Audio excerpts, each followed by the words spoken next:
الرحمن الرحیم السلام علی الحسین وعلی علی ابن الحسین وعلی اولاد الحسین وعلی اصحاب الحسین۔ ناظرین کرام، آج جس شہید والا مقام کا تذکرہ کرنا ہے ان کا نام نامی ہے مسلم ابن اوسجہ۔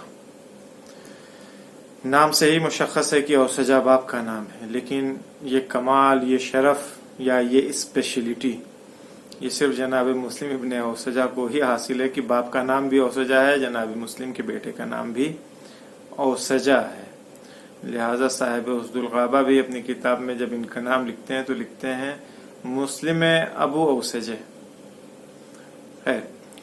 کوفے آپ کی کنیت ابو جہل، وہ جہل والا نہیں، یہ بڑی ہے ابو جہل۔ جہل کہتے ہیں مدھومکھی شہد کی مکھی کی خدمت کرنے والوں کو، تو ان کا کچھ کاروبار رہا ہوگا، اس وجہ سے ان کی کنیت ابو جہل۔ وہ ابو جہل لعنتی والا نہیں، وہ چھوٹی ہے سے ہے۔ تو آپ کوفے میں رہتے تھے۔ جناب مسلم ابن اوسجہ قبیلہ بنی اسد سے آپ کا تعلق تھا، اور حضرت مسلم ابن عقیل علیہ السلام کی شہادت کے بعد خود جناب مسلم ابن اوسجہ اپنے قبیلے میں ہی چھپ گئے تھے اور اپنے فیملی اور اپنے خانوادے کے ساتھ کربلا میں ابا عبداللہ الحسین علیہ السلام سے ملاقات کی تھی۔ شہادت کے وقت تاریخ لکھتی ہے کہ آپ بے انتہا ضعیف اور بوڑھے تھے۔ ظاہر سی بات ہے کہ یہ حضرات، ان کے فضائل بھی ہوں گے، کمالات بھی ہوں گے، سیاسی اجتماعی فضائل کے حامی تھے ہی، اس میں کوئی شک نہیں۔ موقعیت تھی ان کی، ایک حیثیت تھی کوفے میں۔ آپ بھی جناب حبیب ابن مظاہر کی طرف، جیسے ان کو یہ شرف حاصل تھا کہ افضل الشہداء میں، غیر بنی ہاشم میں افضل الشہداء میں ان کا شمار ہوتا ہے کربلا کے، ویسے ہی جناب مسلم ابن اوسجہ کا بھی شمار افضل الشہداء میں ہوتا ہے۔ آپ کی فضیلت یہ تھی کہ آپ رسول اللہ کے صحابی تھے، آپ کی فضیلت یہ تھی کہ آپ امیر المومنین علی بن ابی طالب علیہ السلام کے صحابی تھے، آپ کی فضیلت یہ تھی کہ آپ امام حسن مجتبیٰ کے صحابی تھے، آپ کی فضیلت یہ تھی کہ آپ سرکار سید الشہداء امام حسین علیہ السلام کے صحابی تھے۔ یہی نہیں، آپ نے علی بن الحسین امام سجاد علیہ السلام کی زیارت کا شرف بھی آپ کو حاصل ہے، امام باقر علیہ السلام کی زیارت کا شرف بھی آپ کو حاصل ہے، کیونکہ حضرات کربلا میں موجود تھے۔ اس اعتبار سے اگر دیکھیے تو یہ فضیلت اور یہ شرف کم چیز نہیں ہے کہ پیغمبر سے لے کر کے امام باقر علیہ السلام تک 6 معصوموں کی زیارت اور ان کی معیت حاصل ہوئی ہے۔ یہ فضیلت ہے جناب مسلم ابن اوسجہ کی۔ آپ چونکہ صحابی رسول تھے، رسول اللہ کی حدیثوں کو آپ نے نقل کیا ہے، راوی اور ناقل حدیث رسول اللہ صلی اللہ علیہ وآلہ وسلم بھی ہیں۔ صدر اسلام کی جنگوں میں آپ نے شرکت کیا ہے۔ شبس ابن ربی لعنت اللہ علیہ، خدا لعنت کرے اس کے اوپر، خود اس کا بیان ہے۔ جب جناب مسلم ابن اوسجہ کی شہادت ہو گئی ہے تو وہ شبز ابن ربی اپنے کوفے کی فوجیوں کو خطاب کر کے کہتا ہے، ان سے مخاطب ہو کر کے کہتا ہے کہ جناب مسلم مسلمانوں کے درمیان ایک خاص موقعیت، ایک خاص ان کا مقام اور منزلت تھی مسلمانوں کے درمیان میں۔ یہیں سے بات شروع کرتا، کہتا ہے کہ جناب مسلم کی ایک خاص موقعیت، ایک خاص منزلت تھی مسلمانوں کے درمیان میں، خاص موقعیت کے حامل تھے۔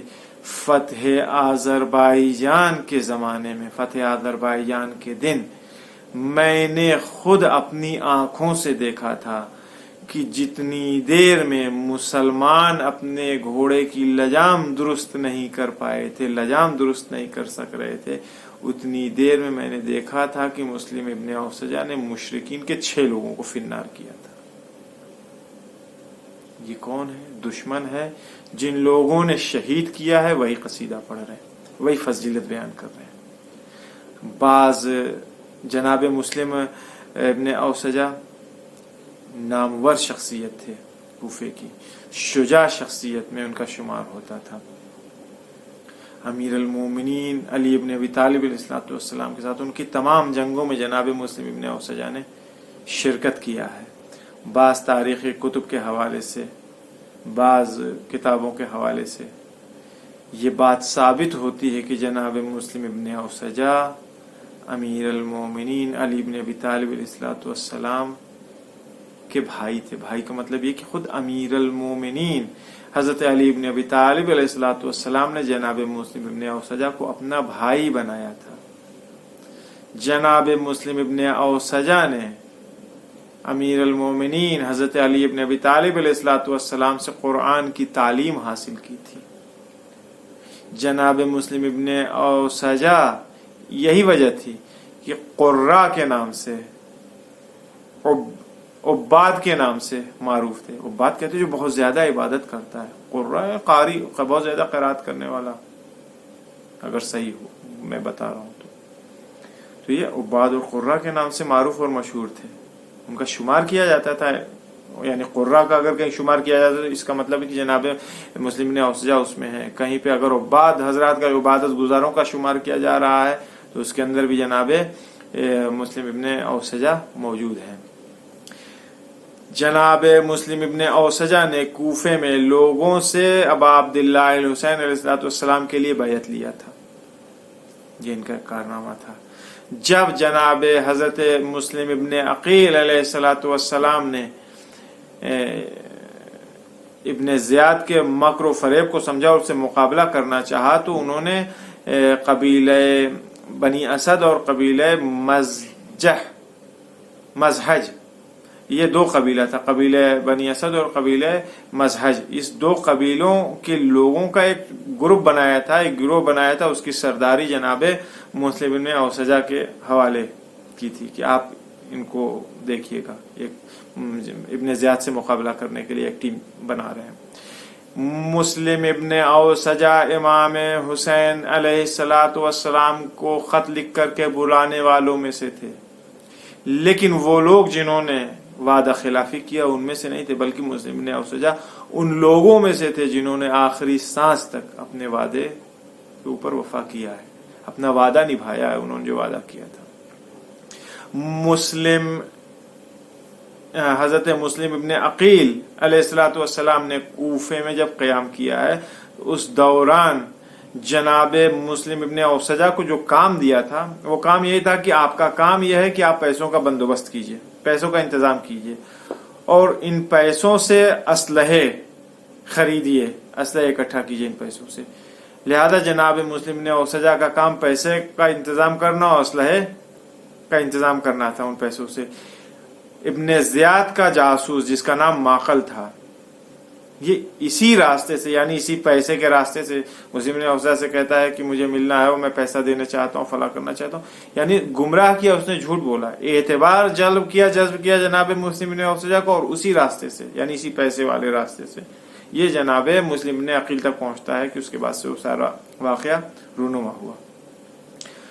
جب شب عاشور امام حسین علیہ السلام نے چراغ بجھا دیا تھا، اپنی بیعت اٹھا لیا تھا، کہہ دیا تھا کہ آپ لوگ جا سکتے ہیں، اس وقت جس نے سب سے پہلے سرکار سید الشہداء سے خطاب کر کے کچھ کہا تو جناب مسلم ابن اوسجہ تھے. جناب مسلم ابن اوسجہ نے کہا تھا کہ فرزند رسول، ہم آپ کی حمایت اور نصرت سے ہاتھ اٹھا لیں، آپ کی مدد نہ کریں؟ کیا ایسا ممکن ہے کہ ہم ایسا نہ کریں؟ ہم ہرگز ایسا نہیں کریں گے. ہمارے پاس خداوند عالم کے سامنے کوئی ایسا عذر بھی نہیں ہے کہ ہم بیان کریں گے کہ ہم اس وجہ سے ہم نے آپ کی نصرت نہیں کیا، ہم نے آپ کی مدد نہیں کیا ہے، جبکہ ہمارے پاس کوئی عذر نہیں ہے.